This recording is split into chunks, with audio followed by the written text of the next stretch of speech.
break out the brooms. The Philadelphia Phillies swept out the Seattle Mariners in Philadelphia, South Philadelphia at Citizens Bank Park. We need a cleanup at Citizens Bank Park. 3-game series. Phillies won all three with that series finale, 11-2 victory on Wednesday afternoon. It was great stuff out of the Phillies all series long. Particularly, the offense was scorching hot. We'll get to that in just 1 second. The Phillies do have an off day today here on Thursday before starting another 3-game series against the Washington Nationals, who they just split a 4-game series with on the road right before this Seattle Mariners series that just wrapped up yesterday on Wednesday. The Phillies will take on the Nationals. Not a good team, obviously division rival. 3 games at home at Citizens Bank Park. Hopefully they can ride this momentum and continue to this winning right into this National Series starting Friday with Taijuan Walker scheduled to begin that series opener Friday night at Citizens Bank Park. Welcome to Phillies Daily, everybody. I'm your host, Mike Kennelly. Make sure you guys subscribe for more Phillies content right here on Phillies Daily. As I said, the Phillies got a huge sweep off of a very good Seattle Mariners team in this 3-game series they just wrapped up at Citizens Bank Park. The Phillies had 20 hits and 11 runs scored in that 11-2 series finale win Wednesday afternoon. Trey Turner has been red hot for the Phillies, one of the best hitters in Major League Baseball over this last couple of games here. He had 5 hits in that win Wednesday against the Mariners, including a triple. He is now up to a .301 batting average in 2025 with his just really, really impressive streak that he's had over the last few games at the plate. 5 Phillies players had multi-hit games in that 11-2 victory over the Mariners Wednesday. Every single player that had an at-bat in that game got a base hit, at least one base hit. As I said, 5 Phillies players had multi-hit games. Trey Turner had 5 hits. Just incredible stuff out of the Phillies offense, who put up 20 hits and 11 runs in that victory. Max Kepler hit a home run in the 4th inning. He's been struggling all season long. Now up to 13 home runs, I believe, here for the Phillies in 2025. It was a big home run at the time. The Phillies had just a 2-1 lead over the Mariners. In that 4th inning, Max Kepler with that solo home run gave them another run, some more breathing room, 3-1 Phillies lead, and then Kyle Schwarber just continues to hit his Schwar bombs for the Phillies. He hit a 2-run home run later in the game in that 8th inning. It was his 45th home run of 2025. He is now just 2 home runs behind the Major League leader and who he just played, Seattle Mariners, Cal Raleigh. So he's right on his heels there for the Major League lead in home runs for the 2025 season with 35 games left to play for the Phillies. He also has a Major League leading 109 RBIs here in 2025 with that 2-run home run he hit in the 8th inning. Kyle Schwarber is just having an incredible season offensively for the Phillies. He is a National League MVP candidate, a really legitimate one at that. And he deserves it in my mind. And like I say every single time I've been talking about Kyle Schwarber, he's in a contract year. The Phillies need to do whatever it takes to pay that man and keep him in the Phillies red pinstripes for the rest of his career, or just about the rest of his career, depending on how much longer he wants to play at 32 years old right here, right now. But Kyle Schwarber needs to be paid, and he deserves every penny that is coming his way. Now, the Phillies did have 20 hits and 11 runs in that series finale over the Mariners to pick up that 3-game sweep. But the sweep overall, the offense was scorching hot, red hot. They are incredible right now. They went through that little stretch there, the last 2 games of the Red Series, and throughout really the first 3 games of the National Series in that 4-game series.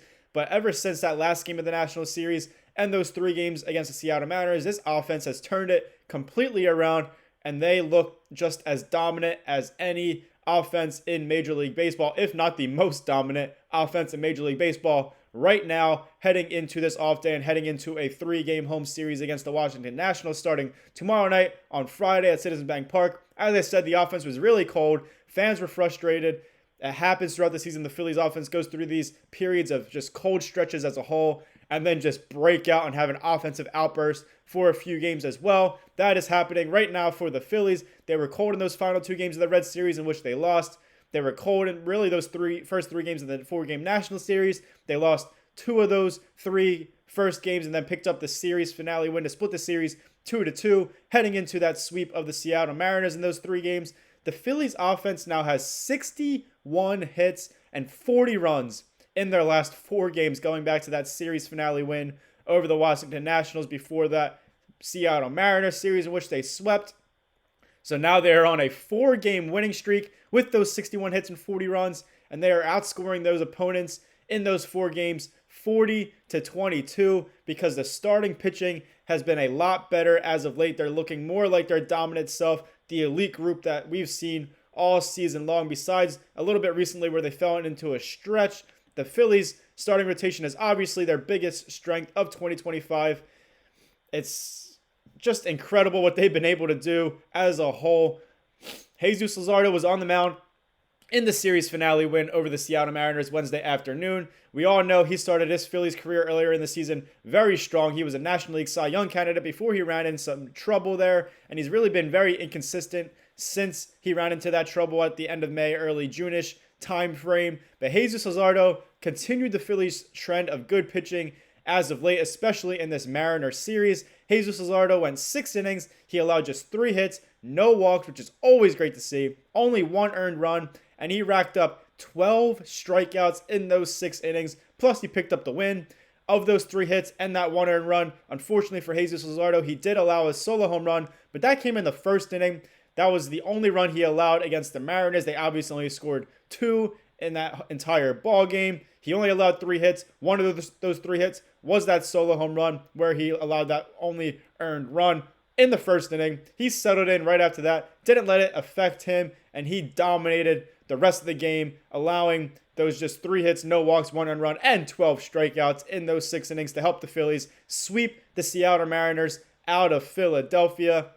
I did mention the Phillies starting rotation has been a lot better as of late, particularly during that 3-game series sweep of the Seattle Mariners. Ranger Suarez got it started, then Christopher Sanchez pitched, and now Jesus Luzardo pitched yesterday in Wednesday's victory. In those 3 games, between those 3 starting pitchers, they recorded 34 strikeouts in that 3-game series sweep of the Seattle Mariners. Ranger Suarez had 10, Christopher Sanchez had 12, and then Jesus Luzardo had 12 as well. In the last 3 games, 34 strikeouts for the Phillies starting pitching. Great stuff, incredible stuff, and they are looking like their dominant self that they were back for much of the season. Obviously, they did fall into a little bit of a mini slump really after the All-Star break. Really collectively as a group, everyone was kind of struggling, didn't have their best stuff, with the exception of really just Christopher Sanchez, and even Taijuan Walker has been pitching pretty well during his starts. But Zach Wheeler, we all know, struggled since the All-Star break. He's now on the IL, where he had that blood clot removed, surgery in his right shoulder, no timeline for return. So all these Phillies pitchers really need to keep this trend of good starting pitching up for really the rest of the regular season. Hopefully they can get Zach Wheeler back and healthy before the playoffs, and then ride right into there with a great starting group and trying to win a World Series championship. Taijuan Walker is going to look to continue this trend of good pitching tomorrow night in the series opener against the Washington Nationals. And then Aaron Nola has his second start back since returning from the IL on Saturday. He'll pitch against the Nationals. They need to keep up this good trend of good starting pitching, as do Ranger Suarez, Christopher Sanchez, and Jesus Luzardo, while Zach Wheeler is out on the IL. Hopefully they can continue it and just, as I said, roll in through the rest of this regular season, helping the Phillies win games and help them get into the playoffs with hopefully a healthy Zach Wheeler returning. To stick on the pitching trend, Jose Alvarado made his return to the Phillies bullpen and the Phillies team in Wednesday's 11-2 victory over the Seattle Mariners, helping them sweep them right out of Philadelphia. Jose Alvarado, we all know he was suspended back in May for performance-enhancing drug use that he reportedly took, a weight loss supplement that was banned on the drug substance list by Major League Baseball. Suspended 80 regular season games, plus he's not allowed to pitch in the playoffs this season when the Phillies are there and ready to go in October. He did make his first appearance back at the Major League level with the Phillies yesterday on Wednesday in that 11-2 victory over the Seattle Mariners, and he looked pretty good. Jose Alvarado, he threw 14 pitches in that 8th inning, in the scoreless 8th inning. Of those 14 pitches, 8 strikes, and he recorded a strikeout, 2 groundouts for the other 2 outs. He did reach 99 miles per hour, so the velocity is there. He's a guy that can reach triple digits. Didn't quite reach triple digits yesterday in his first appearance, but didn't really need to. Dominant scoreless eighth inning by Jose Alvarado. Unfortunately, we don't get to see him pitch in the playoffs. Why that suspension carries over into that as part of it. But it is going to be fun seeing this Phillies bullpen with Jose Alvarado in it for the remainder of the regular season. Obviously been a weakness all season long, but now between Jose Alvarado, Joan Duran, Matt Strom, Ryan Kirkring, even David Robertson, he did allow his first earned run since rejoining the Phillies as well in that victory yesterday, but he's been looking pretty good overall for a 40-year-old veteran.